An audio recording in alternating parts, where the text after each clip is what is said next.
হযরত লুকমান তার সন্তানকে সৎ কাজের আদেশের কথা বলেছেন। ভাইরা আমার, আগে আমরা সমাজ থেকে অশ্লীলতাকে দূর করতে হবে, খারাপ কাজকে আমরা দূর করতে হবে। এরপরে যদি আমরা মানুষদেরকে যদি সৎ কাজের আদেশ দেই, ভালো কাজের যদি আদেশ দেই, তাহলে এই মানুষগুলা সৎ কাজের এই ভালো ভালো কথাগুলা মানুষেরা শুনবে। মন্দ কাজে মানুষের চরিত্র নষ্ট হয়ে গিয়েছে, আমল নষ্ট হয়েছে, ঈমান নষ্ট হয়ে গিয়েছে। আর আপনি যতই ওয়াজ করেন না কেন, যতই ভালো ভালো কথা বলেন না কেন, এগুলা তো মানুষ গ্রহণ করবে না। কারণ আপনারা জানেন, যদি কোনো বিষাক্ত সাপে যদি কামড় দেয়, তাহলে উজা আসার পরে সর্বপ্রথম কোন কাজটা করবে বলে? সর্বপ্রথম ওই ব্যক্তি সে আগে আপনার জিহ্বাকে টেস্ট করবে, সে একটা জাল জিনিস খাওয়াবে। এখন আপনি জাল জিনিস খাওয়ার পরে যদি বলেন যে জাল লাগছে না, তাহলে ওই উজা বুঝবে যে এটা বিষাক্ত সাপ, কারণ আপনার জিহ্বার স্বাদকে নষ্ট করে দিয়েছে। আর আপনি যদি জালকে জাল বলেন, তিতাকে তিতা বলেন, তাহলে বোঝা যাবে এটা বিষাক্ত সাপ নয়। আজকে এই মন্দ কাজ, অশ্লীল কাজ বিষাক্ত সাপের মতো সমাজকে নষ্ট করে দিয়েছে। এই জন্য আপনি যতই ভালো কাজ আর ওয়াজ নসিহত করেন না কেন, নামাজ রোজা আর ভালো ভালো কাজ বলেন না কেন, মানুষেরা এগুলা স্বাদ পাবে না। কারণ এই যে মন্দ কাজে তার সবগুলা নষ্ট করে দিয়েছে। ভাইরা আমার, এই জন্য সমাজের মন্দ কাজ, খারাপ কাজ এগুলা হচ্ছে কলেরার মতো। সমাজে যদি কারো যদি কলেরা ধরে, তাহলে দেখবেন ওই কলেরা শুধু তাকে আক্রান্ত করবে না, ওই কলেরা যার সাথে লাগবে তাকে আক্রান্ত করে তাকে নষ্ট করে দেবে, তাকেই দুর্বল করবে। এই জন্য কলেরা থেকে বাঁচার জন্য কাজ হবে সমাজে যারাই এই কলেরা রোগে আক্রান্ত হয়েছে সবাইকে চিকিৎসা দেওয়া। সবাইকে যদি চিকিৎসা দেওয়া হয়, তাহলে কিন্তু ওই কলেরা থেকে বাঁচা যাবে। আর কলেরা রোগীকে রেখে যদি যতই ভালো থাকেন না কেন, আপনি ভালো থাকতে পারবেন না। আমরা পবিত্র কোরআনুল কারীমের সূরা লোকমান থেকে আমরা আলোচনা করতেছি। আমরা সূরা লোকমানের ধারাবাহিক আলোচনা বিগত জুমাগুলায় আলোচনা করেছি। আজকের জুমায় সে ধারাবাহিক হিসাবে আলোচনা করব। হযরত লুকমান তিনি তার সন্তানকে 9টি নসিহত উপদেশ দিয়েছিলেন। আমরা এই 9টি নসিহত উপদেশের ভিতরে 4টি নসিহত আমরা আলোচনা করেছি। আজকের জুমায় হযরত লুকমানের তার সন্তানের প্রতি 5 এবং 6 নম্বর নসিহত আমরা আলোচনা করব। আল্লাহ পাকের কাছে তৌফিক কামনা করছি। সুবহানাকা লা ইলমা লানা, আল্লাহ পাক যেন আমাদেরকে আলোচনা করার তৌফিক দান করেন, যা শুনি তা যেন আমল করার তৌফিক দান করেন। আমরা সকলে বলি আমিন। হযরত লুকমান তিনি তার সন্তানকে নসিহত করেছিলেন, ইয়া বুনাইয়া, আয় মেরে প্যারে বেটে, ও আমার কলিজার টুকরার সন্তান। তিনি বলেছেন, আকিমিস সালাহ, তুমি নামাজ প্রতিষ্ঠা করো, নামাজ পড়ো, নামাজ প্রতিষ্ঠা করো। হযরত লুকমান তার সন্তানকে নামাজ প্রতিষ্ঠা করার জন্য নসিহত দিয়েছেন। এই নসিহতের উপরে আমরা গত জুমায় আলোচনা করেছি, নামাজের ব্যাপারে বিস্তারিত আলোচনা করেছি। আজকে আলোচনা করব হযরত লুকমান তার সন্তানকে নসিহত করছেন, ওয়া'মুর বিল মা'রুফ ওয়া নাহা আনিল মুনকার। হযরত লুকমান তার সন্তানকে নামাজের নসিহত করার পরে বলছেন, ও আমার সন্তান, তুমি যেখানেই থাকো না কেন, যে জায়গায় থাকো না কেন, তুমি মানুষদেরকে সব সময় সৎ কাজের আদেশ করবে আর মানুষদেরকে সব সময় অসৎ কাজের নিষেধ করবে। আগে ছিল তার নামাজের উপদেশ নসিহত, এবার তিনি সৎ কাজের আদেশ আর অসৎ কাজ থেকে নিষেধ করার উপদেশ দিয়েছেন। ভাইরা আমার, হযরতে লোকমান তিনি যতগুলা নসিহত করেছিলেন, এই সমস্ত নসিহতগুলা ছিল সহজ নসিহত, কিন্তু এবার তার সন্তানকে যে নসিহত করছেন, এই নসিহতটা সহজ নসিহত নয়, এই নসিহতটা হচ্ছে বড়ই কঠিন নসিহত। নামাজ, রোজা, হজ, যাকাত, জান্নাত, জাহান্নাম, এই সমস্ত উপদেশ দেওয়া, ওয়াজ করা, নসিহত করা বড় সহজ। এইগুলা মানুষেরা বড় সহজে শুনে, কিন্তু সৎ কাজের আদেশ আর অসৎ কাজ থেকে নিষেধ, এই নসিহতটা বড় কঠিন। ভাইরা আমার, এবার যদি আমরা বলি আমাদের সমাজ চলবে কোরআন দিয়ে, দেশ চলবে কোরআনের আইন দিয়ে, আল্লাহর আইন দিয়ে দেশ চলবে, সমাজ চলবে, রাষ্ট্র চলবে, তাহলে বলা হবে এই তো হুজুর রাজনীতি শুরু করেছেন। কথা ঠিক কিনা? নামাজ রোজার কথা বললে কোনো অসুবিধা নাই, আল্লাহর আইনের কথা বললেই এই তো এক ধরনের মানুষের মাথা ব্যথা শুরু হয়ে যায়। কারণ হচ্ছে এই সমস্ত ওয়াজ করা, ওয়াজ শোনা বড় সহজ, কিন্তু সৎ কাজের আদেশ আর অসৎ কাজের নিষেধ, এই নসিহত করলেই, এই জায়গায় আসলে এক ধরনের স্বার্থন্বেষী মানুষের স্বার্থের মধ্যে আঘাত করে। কথা ঠিক কি? আপনারা দেখেন আল্লাহর নবীর যতগুলা সুন্নত রয়েছে, কিছু সুন্নত রয়েছে সহজ, আতর মাখা, মিষ্টি খাওয়া, মাথায় পাগড়ি দেওয়া বড় সহজ, এই সুন্নতগুলা বড় সহজ। কিন্তু আল্লাহর দিন প্রতিষ্ঠা করার জন্য মাথায় হেলমেট পরিধান করে আল্লাহর রাস্তায় জিহাদ করা, এই সুন্নতটা বড় কষ্ট, বড় কঠিন সুন্নত। কথা ঠিক কিনা বলে? দাঁত খিলাল করা সুন্নত, কিন্তু উহুদের ময়দানে আল্লাহর নবী দান মুবারক শহীদ করেছেন। সুতরাং আল্লাহর দিনের জন্য দাঁত শহীদ করা, এই সুন্নতটা বড় কষ্টের সুন্নত। সুতরাং আজকে আমরা সহজ সহজ সুন্নত পালন করি, কিন্তু কঠিন সুন্নতের কাছে আমরা যাই না। কথা ঠিক কিনা বলেন? বাইরামা, এই জন্য হযরতে লোকমান তিনি তার সন্তানকে আগে যতগুলা নসিহত করেছেন, এগুলা বড় সহজ নসিহত ছিল। এবার তিনি এমন একটা নসিহত করেছেন, সন্তান তুমি যেখানেই থাকবা সৎ কাজের আদেশ করবে আর অসৎ কাজ থেকে মানুষদেরকে বিরত রাখবে। এই যে সৎ কাজের আদেশ, অসৎ কাজের যে নিষেধ, আজকে আমার সমাজের দিকে তাকান, সমাজ ব্যবস্থার দিকে তাকান, সমাজের ভিতরে কত পাপ, কত মন্দ কাজ, কত অশ্লীলতা, কত পাপাচার চলছে, অহরহ চলতেছে।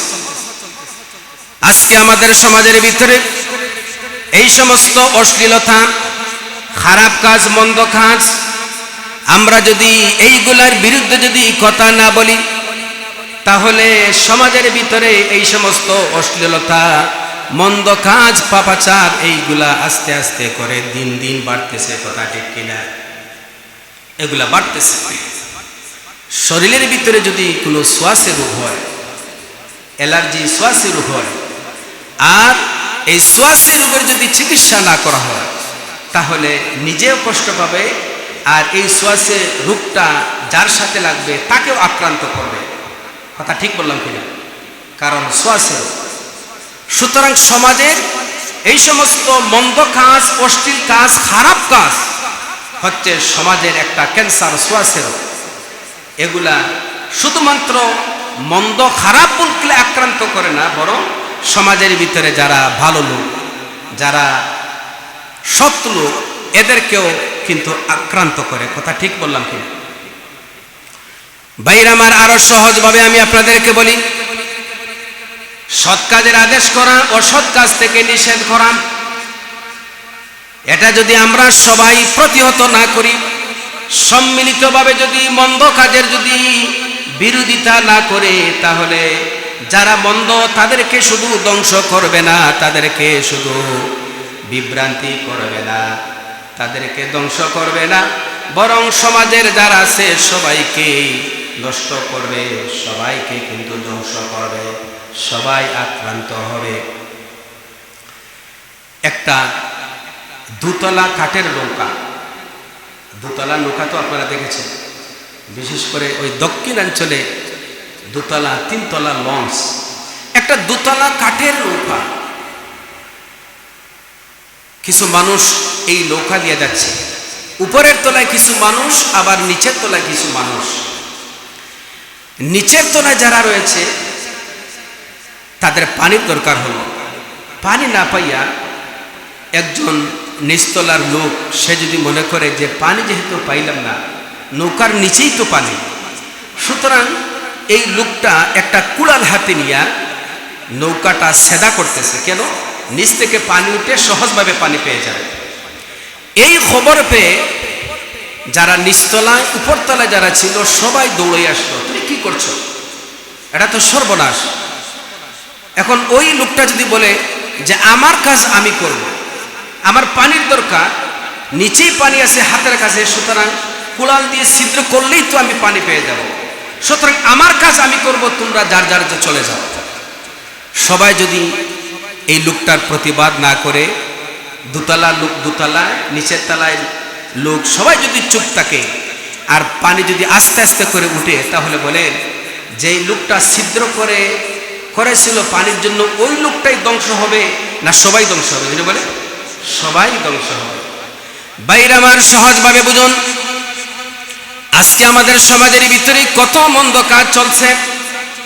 আমরা যদি সবাই বলি সমাজের মন্দ যারা, এরা মন্দ কাজ করুক, যারা খারাপ লোক ওরা খারাপ কাজ করুক, আমরা তো ভালো মানুষ, আমরা তো আমাদের সব কিছু ঠিক আছে, সুতরাং আমরা তাদের সাথে যাব না, তাদের প্রতিবাদ করব না, তাহলে ওই মন্দ লোক সমাজের যে ক্ষতি করবে, ওই ক্ষতিটা শুধু তাদেরকে আক্রান্ত করবে না, বরং এই সমাজের ভিতরে যারা ভালো ভালো লোক এদেরকেও কিন্তু আক্রান্ত করবে। এখন বাঁচার জন্য যদি সবাই সম্মিলিতভাবে মিলিত হইয়া ওই যে লোকটা সেদা করতেছিল ওকে যদি ধরিয়া দু ট্যাঙ্ক ধরে যদি একদম সাগরে যদি নদীতে ফেলে দেয়, তাহলে সবাই কিন্তু মুক্ত হয়ে যাবে। কথা ঠিক বললাম কিনা? ঠিক অনুরূপভাবে সমাজের ভিতরে অশ্লীলতা, নোংরামি, বেহায়াপনা চলতেছে, অহরহ মদের ব্যবসা চলতেছে, অহরহ সুদের ব্যবসা চলতেছে, অহরহ ঘুষ চলতেছে, কোনো অপরাধের শেষ নাই।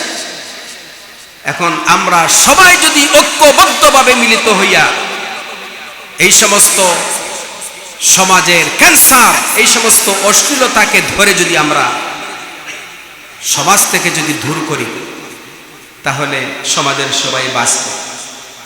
কথা ঠিক বললাম কি? এই জন্য সৎ কাজের আদেশ করা আর অসৎ কাজ থেকে নিষেধ করা এটা একক কাজ নয়। সমাজের দেশের সবাই যদি ঐক্যবদ্ধভাবে যদি এই মন্দ কাজের, অশ্লীল কাজের বিরুদ্ধে যদি সবাই গর্জে ওঠে, তাহলেই এই অশ্লীল মন্দ কাজ দূর হবে। ভাইরা আমার, আরো সহজভাবে আমি আপনাদেরকে বলি, আজকে সমাজের ভিতরে মন্দ কাজ চলতেছে। এই যে ড্রেন দেখেন, ড্রেনের ভিতরে যদি ময়লা জমে, আবর্জনা জমে, তাহলে কি হয়? তাহলে জলাবদ্ধতা তৈরি হয়, পানি আটকে যায়, ময়লা দূর হয়ে যায়। তখন এই ড্রেনের ময়লা তখন আস্তে আস্তে করে রাস্তায় চলে আসে, জনগণের একটা ক্ষতির কারণ হয়। সমাজের মন্দ কাজ, অশ্লীল কাজ, এই সমস্ত নোংরা কাজ একটা সমাজের জন্য একটা ময়লা, একটা আবর্জনা, এগুলা যদি দূর না করা হয়, তাহলে মানুষের, জনগণের একটা ক্ষতির কারণ হয়ে যাবে।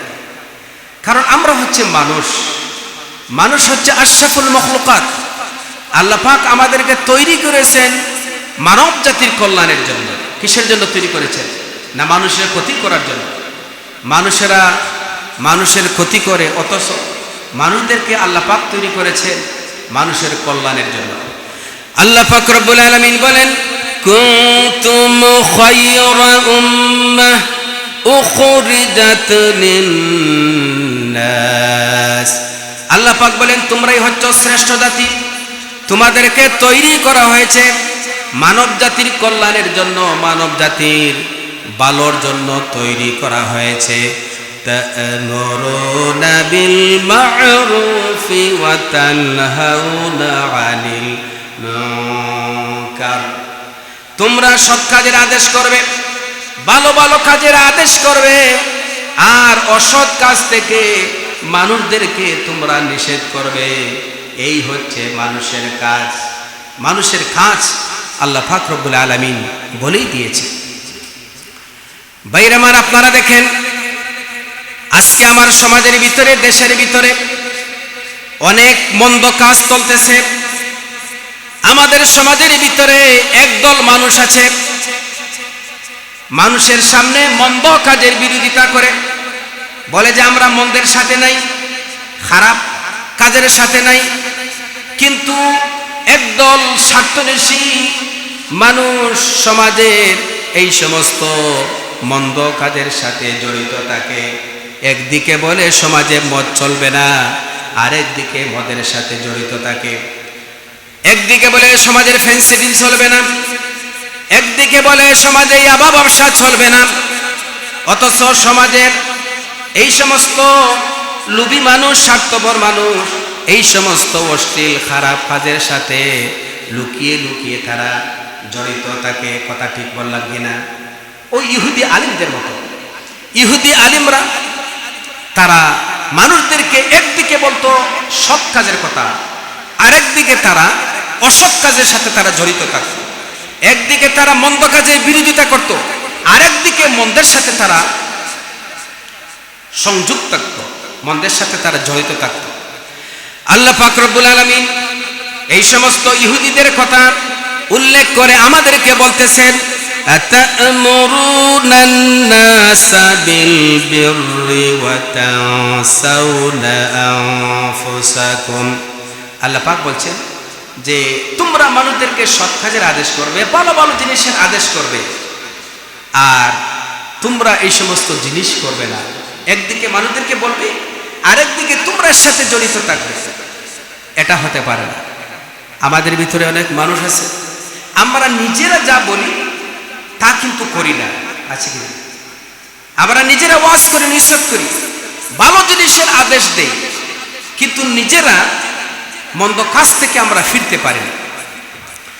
আল্লাহ পাক রব্বুল আলামিন বলেন, ইয়া আইয়ুহাল্লাযীনা আমানু লিমা তাকুলুনা মা লা তাফআলুন। আল্লাহ পাক বলছেন, হে ঈমানদার বান্দারা, তোমরা যা বলো তা তোমরা কেন করো না? তোমরা বলতেছো অথচ করতেছো না।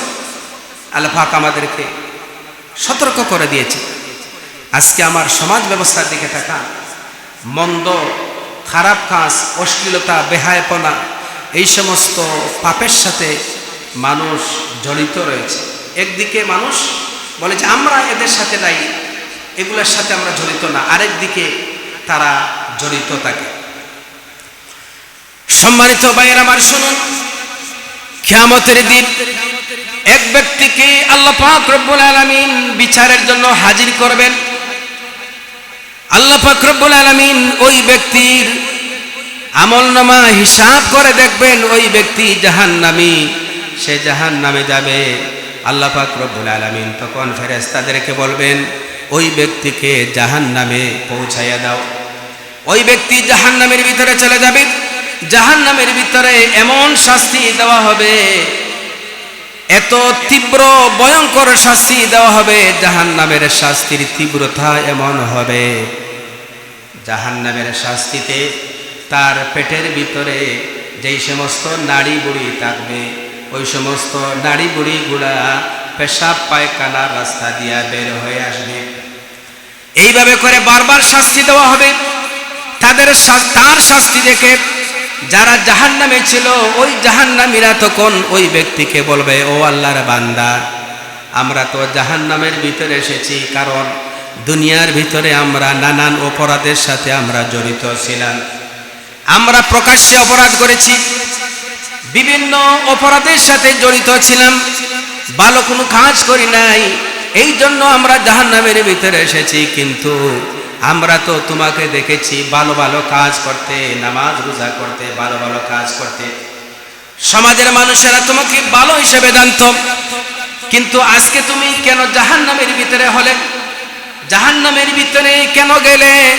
তখন ওই জাহান্নামী ব্যক্তি বলবে, ও জাহান্নামীরা শুনো, দুনিয়ার ভিতরে আমি ভালো ভালো কাজ করেছি, ভালো ভালো কাজ করতাম, কিন্তু আমার সামনে আমার জানা মতে সমাজের মানুষেরা মন্দ কাজের সাথে জড়িত ছিল, খারাপ কাজের সাথে জড়িত ছিল, কিন্তু আমি এই সমস্ত মানুষদেরকে মন্দ কাজ থেকে আমি তাদেরকে বিরত রাখি নাই, মন্দ কাজের প্রতি কোনো ঘৃণা জানে নাই, প্রতিবাদ করে নাই, শুধুমাত্র ভালো ভালো কাজ করেছি। আল্লাহ পাক রব্বুল আলামিন এই কারণে ভালো কাজ করেছি, মন্দ কাজের বিরোধিতা না করার কারণে আল্লাহ পাক রব্বুল আলামিন আমার জীবনের কোনো আমলকে কবুল করেন নাই, আমাকে জাহান্নামের ভিতরে পৌঁছাইয়া দিয়েছে, জাহান্নামে হয়ে গিয়েছে। হযরত লুকমান তার সন্তানকে নামাজের নসিহত করার পরে বলছেন, সন্তান তুমি যেখানেই থাকো না কেন সৎ কাজের আদেশ করবে, ভালো ভালো কাজের আদেশ করবে, আর মন্দ কাজ যেখানেই দেখবে তার প্রতিবাদ করবে। হযরত লুকমান তার সন্তানকে এখানে দুইটা নসিহত করছেন। কয়টা নসিহত বলে? দুইটা। একটা হচ্ছে সৎ কাজের আদেশ আর একটা হচ্ছে অসৎ কাজের নিষেধ। এবার আপনি আমাকে বলেন, হযরত লুকমান তার সন্তানকে সৎ কাজের আদেশ করেছেন, অসৎ কাজ থেকে নিষেধ করার জন্য বলেছেন, এবার সৎ কাজের আদেশ এটা আগে হবে না অসৎ কাজের নিষেধ এটা আগে হবে? আমরা মন্দ কাজের নিষেধ আগে করব না সৎ কাজের আদেশ আগে করব? কোনটা আগে করব? ভাইরা আমার, মন দিয়া শুনুন, প্রাণ খুলে শুনুন। আমরা যে কালিমা পড়ে মুসলমান হয়েছি সেই কালিমাটা কি?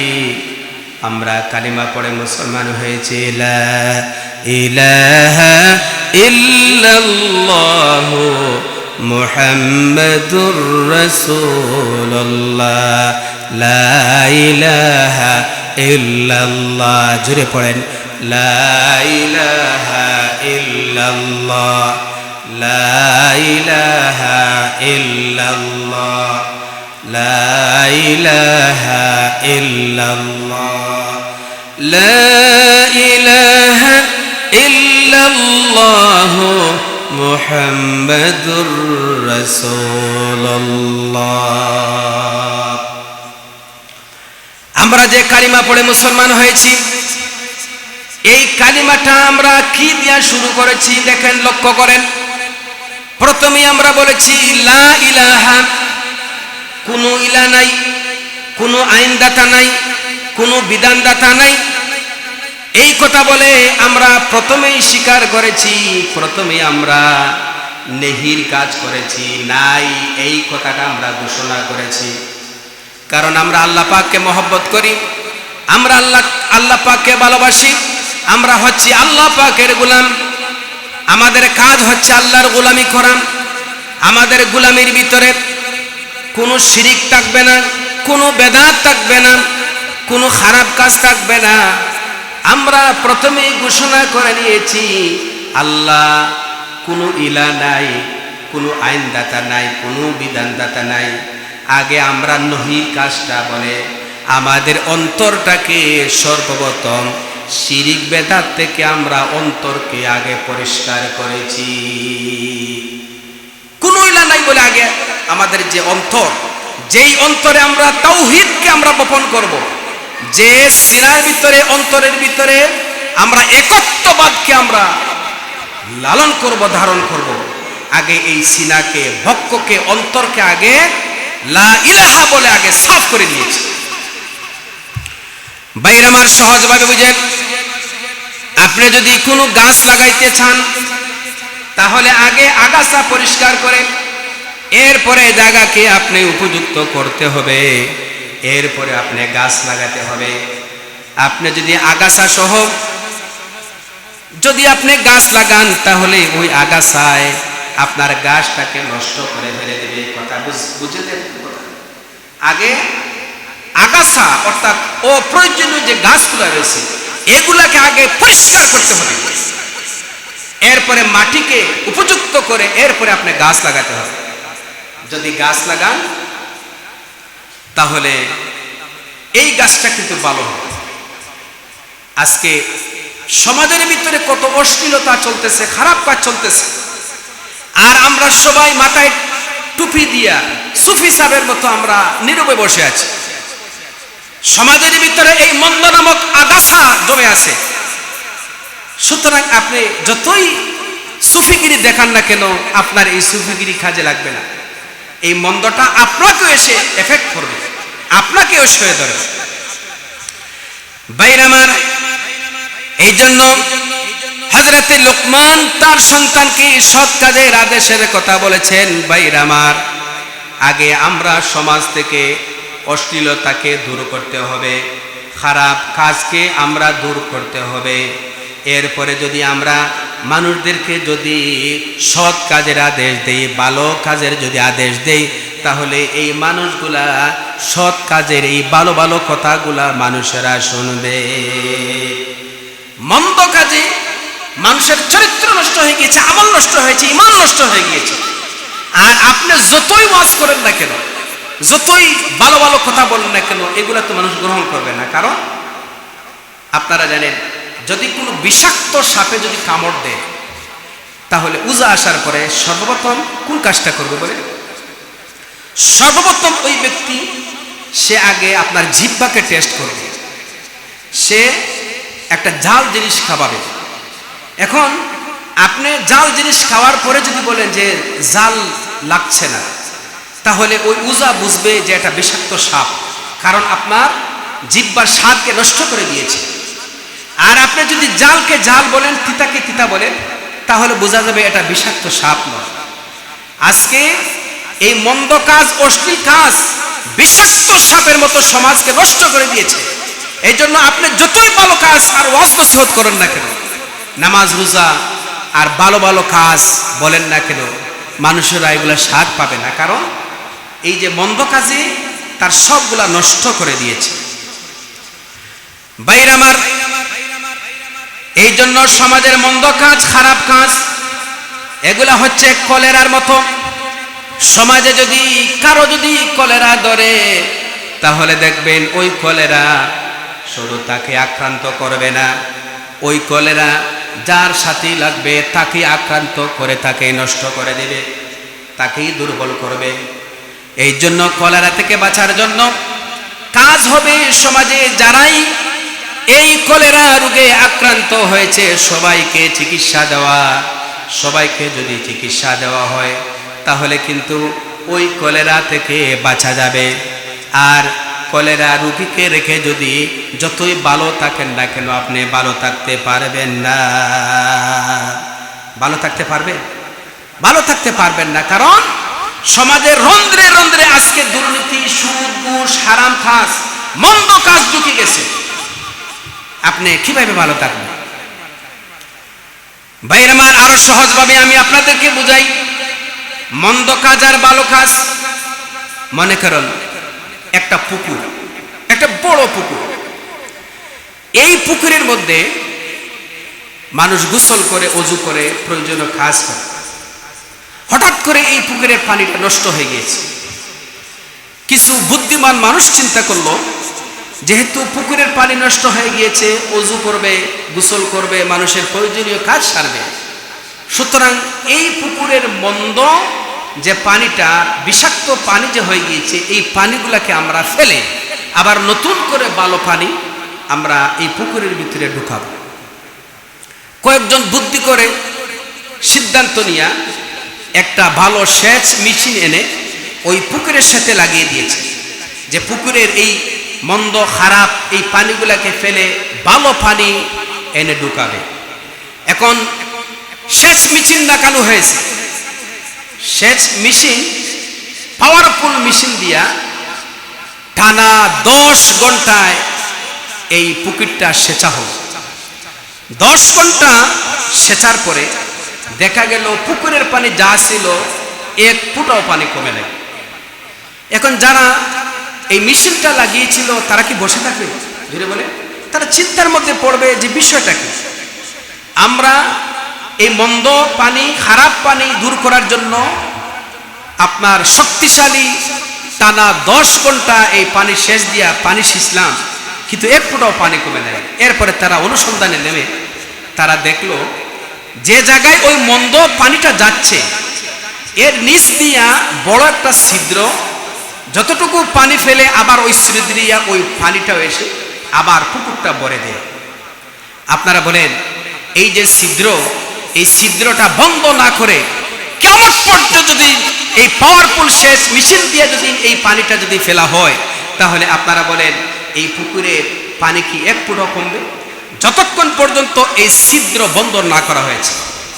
ঠিক অনুরূপভাবে আজকে সমাজের ভিতরে যত মন্দ কাজ খারাপ কাজ অহরহ চলতেছে, এই মন্দ কাজটা যদি আমরা বন্ধ না করতে পারি, এই মন্দ কাজের এই ছিদ্র যদি আমরা বন্ধ না করতে পারি, তাহলে আমরা তো ওয়াজ কম করছি না। ওয়াজ কি কম করছি? ওয়াজের কোনো কম নাই। জায়গায় জায়গায় ওয়াজ, মসজিদে মসজিদে ওয়াজ, বিভিন্ন জায়গায় ওয়াজ হচ্ছে, কিন্তু আপনারা বলেন মানুষ কতটুকু সংশোধন হচ্ছে? মানুষ শুনতেছে এক কান দিয়ে আরেক দিকে এগুলা ফেলে দিচ্ছে, মানুষের গ্রহণ করছে না। কারণ কি? কারণ হচ্ছে আজকে সমাজের ভিতরে এই সমস্ত মন্দ খারাপ কাজে ছিদ্র রয়েছে। এই ছিদ্র দিয়া আজকে আমাদের ভিতরে এগুলা ঢুকে যাচ্ছে। আজকে অশ্লীলতা, খারাপ কাজ, এই সমস্ত জিনিস আজকে আমাদের ভিতরে প্রবেশ করছে। ভাইরা আমার, এই জন্য হযরতে লোকমান তার সন্তানকে সৎ কাজের আদেশ আর অসৎ কাজের নিষেধ করার জন্য তিনি নসিহত করেছেন। আমরা যদি সৎ কাজের আদেশ আর অসৎ কাজের যদি আমরা নিষেধ করি, তাহলে দেখবেন নিষেধ করলেই বাধা আসবে। আপনি সৎ কাজের আদেশ করেন, দেখবেন মানুষেরা, একদল মানুষ আপনার বিরুদ্ধে লেগে গেছে। মক্কি জীবনে নবী করিম সাল্লাল্লাহু আলাইহি ওয়াসাল্লাম মক্কার জীবনে কত বছর ছিলেন? 13 বছর ছিলেন। নবী করিম সাল্লাল্লাহু আলাইহি ওয়াসাল্লামকে মক্কার আবু জেহেল, আবুল হাব, উতবা, শয়বা তারা আল্লাহ রসুলকে প্রস্তাব দিয়েছিল যে মুহাম্মদ সাল্লাল্লাহু আলাইহি ওয়াসাল্লাম, তুমি যে নতুন একটা ধর্মের কথা বলছো, নতুন একটা দ্বীনের কথা বলছো, এগুলা বাদ দিয়া আমরা তোমাকে একটা প্রস্তাব দিলাম। প্রস্তাবটা হলো তুমি এই দিন থেকে, ধর্ম থেকে তুমি সরে যাও, এর বিনিময়ে আমরা তোমাকে মক্কার বড় নেতা বানাবো, আমরা তোমাকে প্রেসিডেন্ট বানিয়ে দিব। রাসূলুল্লাহ সাল্লাল্লাহু আলাইহি ওয়াসাল্লাম এই মক্কার কাফির বেঈমানদের এই প্রস্তাব কি রাসূলুল্লাহ গ্রহণ করেছিলেন? যিনি বলে গ্রহণ করেন নাই। কেন গ্রহণ করেন নাই? রাসূলুল্লাহ সাল্লাল্লাহু আলাইহি ওয়াসাল্লাম তিনি চিন্তা করলেন, আমি যদি মক্কার প্রেসিডেন্ট হই, তাহলে আবু জেহেল হয়ে যাবে প্রধানমন্ত্রী, উতবা হয়ে যাবে অর্থমন্ত্রী, আর সায়বা হয়ে যাবে পরিকল্পনা মন্ত্রী। সুতরাং সব মন্ত্রীরা মিলে ইসলামের 12টা বাজিয়ে দিবে। রাসূলুল্লাহ সাল্লাল্লাহু আলাইহি ওয়াসাল্লাম এই প্রস্তাব গ্রহণ না করে কাফির বেঈমানদের 13 বছর জুলুম নির্যাতন সহ্য করে রাসূলুল্লাহ সাল্লাল্লাহু আলাইহি ওয়াসাল্লাম একদল লোক তৈরি করলেন, যারা হচ্ছেন সাহাবায়ে কেরাম রিদওয়ানুল্লাহি তাআলা আলাইহিম আজমাইন। আল্লাহ পাক রব্বুল আলামিন এই সাহাবায়ে কেরামদের উপর সন্তুষ্ট। আল্লাহ পাক বলছেন রাদিয়াল্লাহু আনহুম ওয়া রাদু আন, তারা আল্লাহর প্রতি সন্তুষ্ট, আল্লাহ সাহাবীদের উপর সন্তুষ্ট। রাসূলুল্লাহ সাল্লাল্লাহু আলাইহি ওয়াসাল্লাম মক্কার জীবনে তখন জুলুম নির্যাতন সহ্য করে করে একদল সাহাবায়ে কেরাম মর্দে মুজাহিদ তৈরি করলেন। যাদের মাধ্যমে রাসূলুল্লাহ সাল্লাল্লাহু আলাইহি ওয়াসাল্লাম মক্কা থেকে হিজরত করে মদিনায় যাওয়ার পরে রাসূলুল্লাহ যখন সেখানে ইসলামী স্টেট যখন কায়েম করলেন, ইসলামী রাষ্ট্র যখন কায়েম করলেন, তখন সমাজের সমস্ত মন্দের ছিদ্রগুলো রাসূলুল্লাহ সাল্লাল্লাহু আলাইহি ওয়াসাল্লাম বন্ধ করে দিলেন। আর মন্দ, খারাপ, অশ্লীলতা আর আশার কোনো পথ রাখলেন না, যার কারণে মানুষ এই সমস্ত মন্দের আর সাক্ষাৎ না পেয়ে তখন মানুষগুলা ভালো হয়ে গেল। বলে সুবহানাল্লাহ। রাসূলুল্লাহ সাল্লাল্লাহু আলাইহি ওয়াসাল্লাম মাত্র 23 বছরে সেই আইয়ামে জাহিলিয়ত, সেই অন্ধকারাচ্ছন্ন এই মানুষগুলাকে রাসূলুল্লাহ কোথা থেকে কোথায় নিয়ে আসলেন। রাসূলুল্লাহ সাল্লাল্লাহু আলাইহি ওয়াসাল্লাম ঘোষণা করলেন, খায়রুল কুরুনি করনি, সর্বশ্রেষ্ঠ যুগ হচ্ছে আমার যুগ। সুবহানাল্লাহ। আপনারা চিন্তা করেন রাসূলুল্লাহ মাত্র 23 বছরে এই লোকগুলাকে, খারাপ লোকগুলাকে কিভাবে ভালো করলেন। রাসূলুল্লাহ কি কোনো জাদু করেছিলেন, অথবা রাসূলুল্লাহ কি অন্য কোনো পথ অবলম্বন করেছিলেন? না, রাসূলুল্লাহ সাল্লাল্লাহু আলাইহি ওয়াসাল্লাম একদল সাহাবায়ে কেরাম তৈরি করেছিলেন, আর সাহাবায়ে কেরামদেরকে রাসূলুল্লাহ এমনভাবে গঠন করেছিলেন তখন সাহাবীরা সমস্ত মন্দ কাজের বিরুদ্ধে তারা গড় দিয়ে উঠেছিলেন। আর সমাজে এই সমস্ত মন্দ কাজ আর মানুষেরা পায় নাই, যার কারণে মানুষ আস্তে আস্তে করে ভালো হয়ে গেছে। সুবহানাল্লাহ।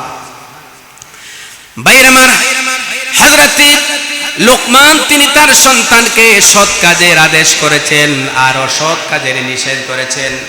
ভাইরা আমার, এই সৎ কাজ আদেশ করা এটা বড় সহজ কাজ, কিন্তু অসৎ কাজ থেকে নিষেধ করা এটা কোনো সহজ কাজ নয়, এটা বড় কঠিন কাজ। আপনি যদি মন্দ কাজের, অসৎ কাজের যদি বিরোধিতা করেন তাহলে আপনার সামনে বাধা আসবেই, বাধা আসা স্বাভাবিক, বাধা আসা স্বাভাবিক। আপনি মন্দের যদি বিরোধিতা করেন, মন্দের বিরুদ্ধে যদি কথা বলেন, তাহলে দাপে দাপে আপনার বিরুদ্ধে ষড়যন্ত্র আসবে, আপনার বিরুদ্ধে নানান জুলুম আসবে, জেল আসবে, জরিমানা আসবে, নানান ষড়যন্ত্র আসবে।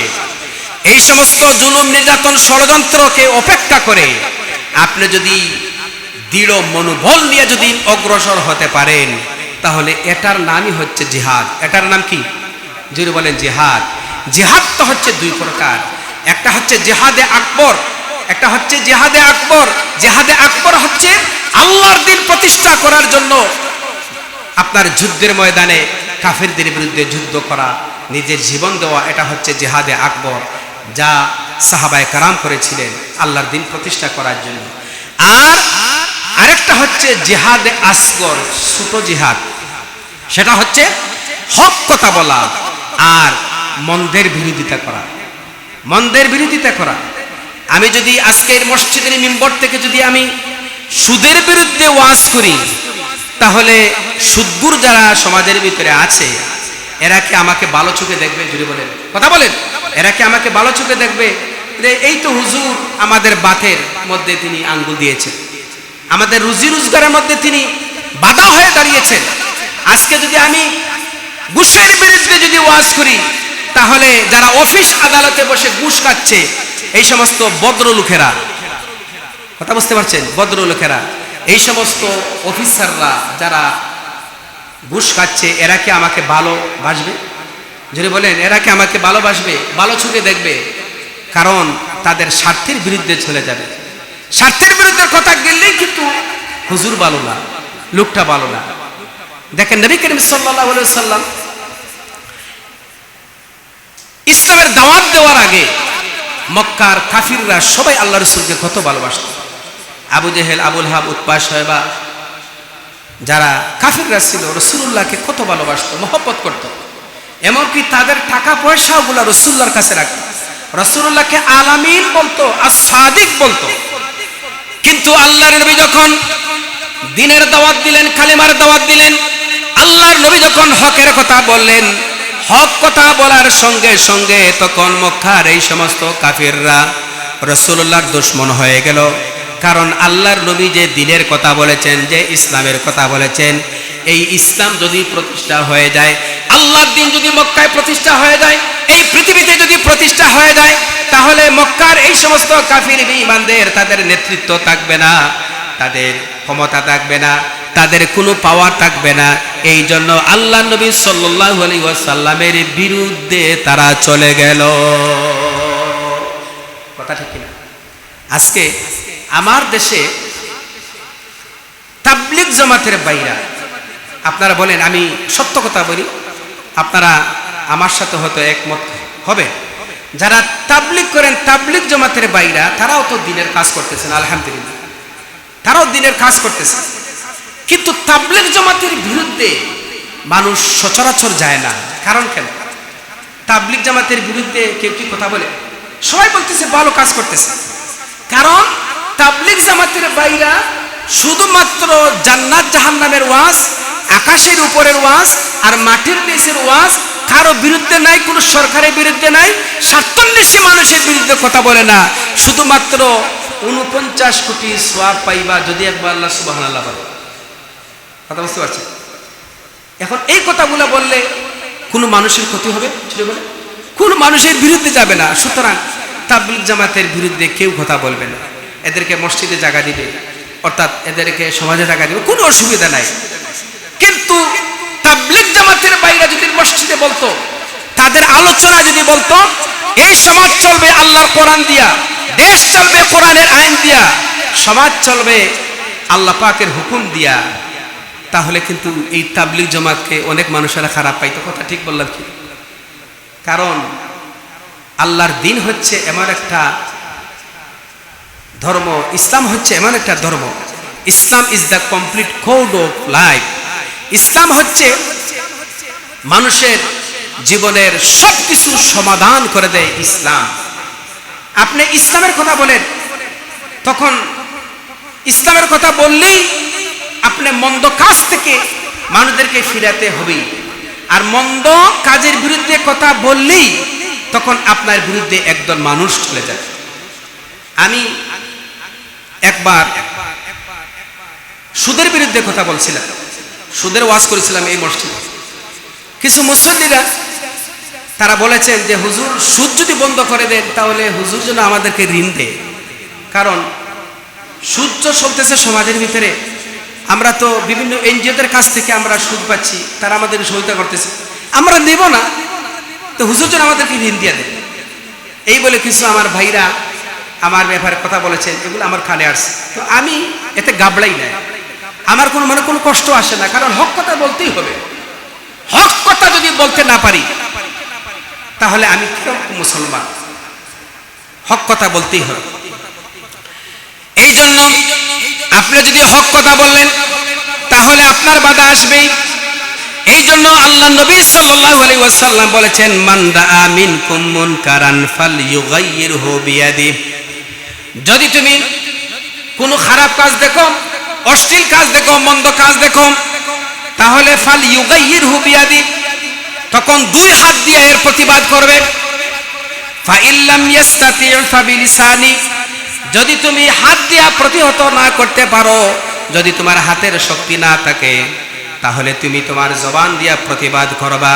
ফাইল্লাম ইয়াস্তাতি ফাবিলিসানিহি ফাবিকলবিহি, আর যদি তুমি তোমার হাত দিয়া যদি প্রতিবাদ না করতে পারো, তাহলে তুমি তোমার অন্তর দিয়া মনে মনে ঘৃণা করবা, মনে মনে ঘৃণা করবা। হাত দিয়া করবা, জবান দিয়া করবা, মনে মনে ঘৃণা করবা। এই তিনটার যদি একটাও যদি না করতে পারো, তাহলে তো আপনি কিসের মুসলমান, আমি কিসের মুসলমান? রাসূলুল্লাহ বলেছেন, যালিকা আদআফুল ঈমান। আপনি মনে মনে যদি ঘৃণা করেন, তাহলে ধরে নিতে হবে যে আপনি দুর্বল ঈমানদার, আপনার শক্তি নাই, আপনার ঈমানের পাওয়ার কম। আজকে সমাজে অনেক খারাপ কাজ চলতেছে, শোনা যাচ্ছে, দেখতেছি, প্রকাশ্যে দেখা যাচ্ছে।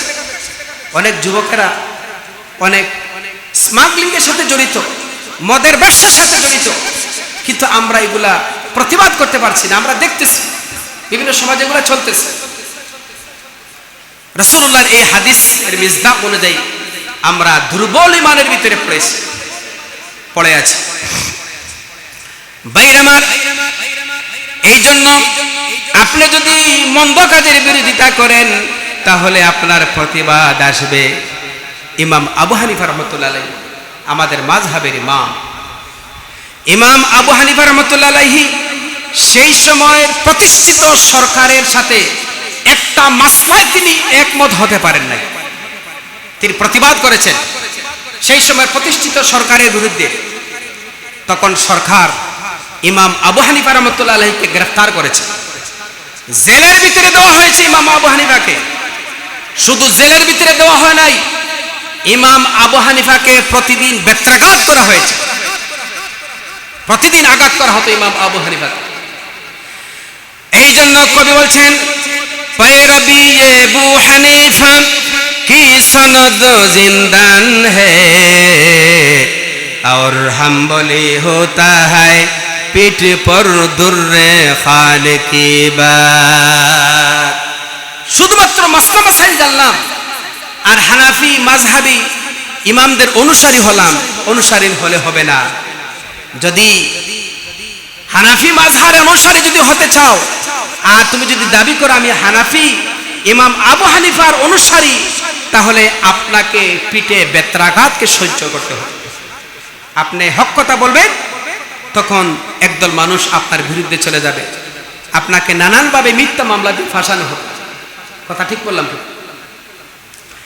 ইমাম মালিক রহমতুল্লাহ আলাইহি আরেকজন ইমাম, ইমাম মালিক বাদশাহ মনসুরের বিরুদ্ধে তিনি কথা বলেছিলেন।